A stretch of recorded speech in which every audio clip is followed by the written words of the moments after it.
Warning: these stories are seriously terrifying, so I suggest you grab your bestie and listen together with all the lights on. Just saying. Now let's begin.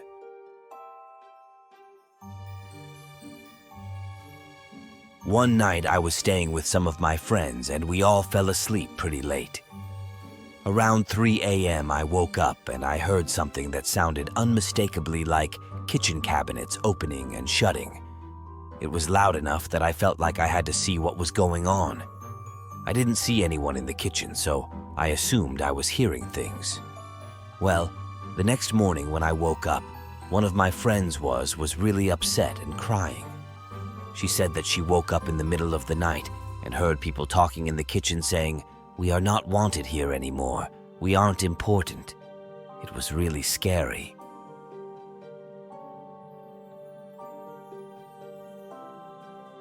When I was 18, I was really into scary movies. I just had an urge to see or experience something scary. It was during this summer that I started researching haunted sites I could visit. Then one caught my attention: Sweet Hollow Road in Long Island. There are a bunch of popular urban legends linked to the site, and all of them have to do with a creepy underpass bridge. A few of the stories speak about the violent deaths of children. One day I told my cousin and brother, who were also ghost story fanatics, that we should visit Sweet Hollows. My cousin had just gotten his license, and my mom insisted on tagging along. When we finally got to the underpass, we found nothing. We didn't see anything out of the ordinary. The only scary thing we experienced at the site was that, due to the thin, zigzag-like road, we almost crashed into a tree. We thought the trip was a waste.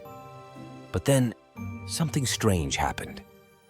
The next morning, my mom swore that during the night, she felt like someone or something was watching her from under her bed. On the other hand, the rest of us had dreamt of a small boy with black hair. He was pale, and none of us could remember his face.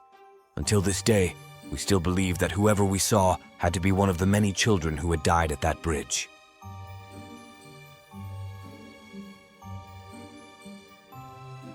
When I was 7 years old, we had a ghost in our house. I remember one night when we were talking in the living room, and suddenly, a glass of water went flying off the counter. Another time, the cabinet started opening and closing. It was so bad that my parents got a priest to come to the house and do what would most likely be called an exorcism of some sort. We found out later that an old woman used to live in the house until she was murdered by her husband. We ended up moving, but I still have nightmares.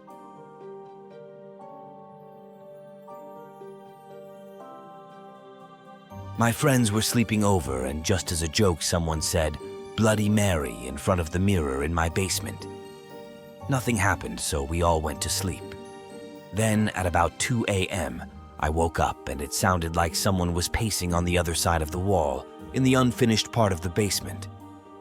I looked around and realized the sound had woken up several of my friends, so I asked if anyone wanted to check it out. Everyone was too afraid. So we tried to ignore it until slowly, we fell back asleep. In the light of day, everything seemed fine again, and we didn't think anything of it.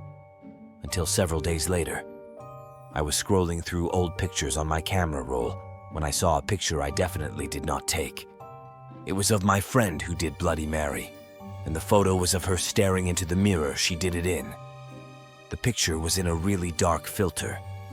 I immediately talked to all of my friends who were over that night, and everyone swore they didn't take it. So who did? Ooh.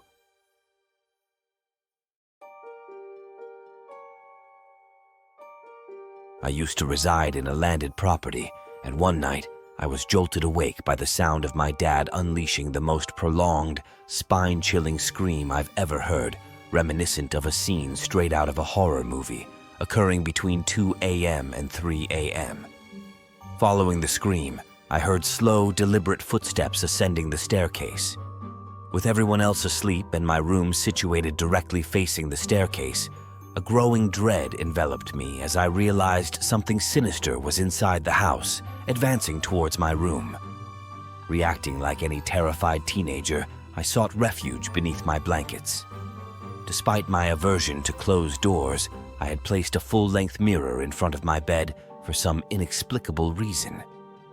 The footsteps halted right outside my door, and I was certain that if I dared to peek from beneath my blankets, I would confront the intruder either in reality or through the mirror. I cannot recall the subsequent events vividly, but the entity did not engage further, leaving me cowering beneath my covers until my usual waking hour. Desperate for answers, I confronted my dad about his nocturnal outburst.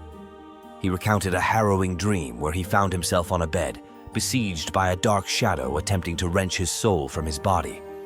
His screams were a blend of agony and terror, relieved only by the presence of another luminous figure, a manifestation he likened to my late grandmother, shielding him from the malevolent force.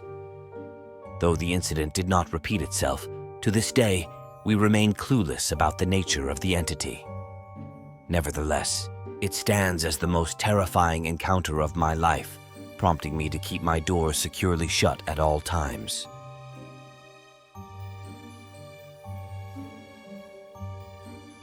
This was in 2015, when vacationing in Batum was all the rage.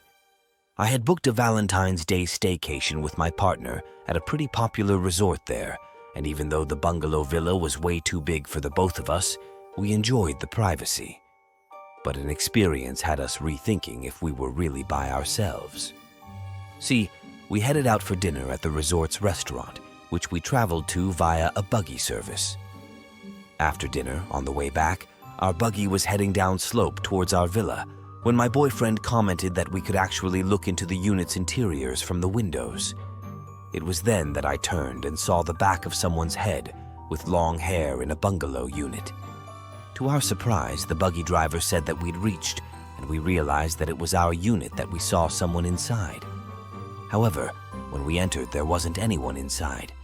We even wondered if it was the cleaner, but there was no exit other than the one we had entered from. Feeling a tad shaken, we pretended like we didn't see anything. But within 30 minutes, I felt uncomfortable and suggested staying in the bedroom for the rest of the night. Feeling so spooked, I even locked the bedroom door for good measure. We didn't talk about what we both saw until we were on the ferry back to Singapore. I shared this story with friends, and some of them had similar, uncomfortable stories about this particular resort too.